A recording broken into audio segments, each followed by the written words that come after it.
বিএনপির ভাইদেরকে একটা কথা বলি, আপনারা হয়তো অনেকে জানেনও না।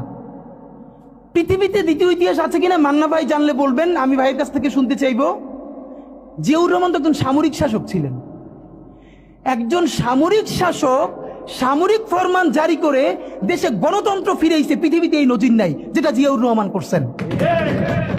আপনারা কি জানেন এই যে জিয়াউর রহমান গণতন্ত্র ফিরাইলেন, যার মাধ্যমে আওয়ামী লীগও রাজনীতি করার সুযোগ পাইল বাকশালের পর, সেটা কিসের মধ্য দিয়ে? তখন তো সংসদ নাই, সংবিধান তো সংশোধনও করা যাইতেছিল না। কিসের মধ্য দিয়ে? জিয়াউর রহমানের সামরিক ফরমানের মধ্য দিয়ে।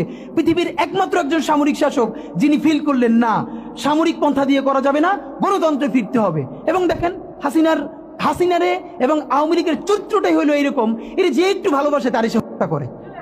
শহীদ প্রেসিডেন্ট জিয়াউর রহমান শেখ হাসিনাকে দেশে আসার অনুমতি দিছিলেন, সুযোগ দিছিলেন এবং বলছে থাক সবাই রাজনীতি করুক।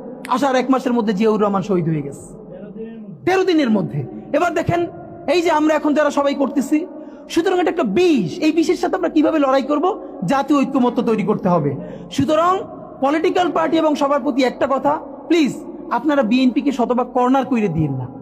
বিএনপি এই আধিপত্যবাদ বিরোধী লড়াইয়ের জন্য আমাদের একটা বড় শক্তি। এই শক্তিকে এত বেশি কর্নার করা যাবে না যাতে তারা গিয়ে আওয়ামী লীগের হাত ধরে ফেলে। তারা যদি আওয়ামী লীগের হাত ধরে ফেলে তাহলে লড়াইটা তো আমাদের জন্য আরো কঠিন হয়ে যাবে। বরং বিএনপির প্রতি আমাদের চ্যালেঞ্জ হলো, যেই বিএনপি বাকশালী সংবিধানের প্রতি প্রেম দেখাবে তার শহীদ জিয়ার ছবিটা সামনে এনে বলতে হবে যে এই বাকশালী সংবিধান তো জিয়াউর রহমানই ছুঁড়ে মারছিল।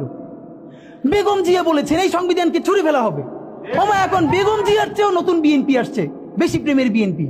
যেই শহীদ প্রেসিডেন্ট জিয়াউর রহমান ইসলামোফোবিক জায়গা থেকে বাংলাদেশের মুসলমান, বাঙালি মুসলমান সব আইডিয়াকে ধারণ করে বাংলাদেশের জাতীয়তাবাদ তৈরি করলেন। এখন একটা নতুন বিএনপি গজাচ্ছে, কেউ চেষ্টা করতেছে পুরো বিএনপিটাকে একটা ইসলামোফোবিক বিএনপি করা।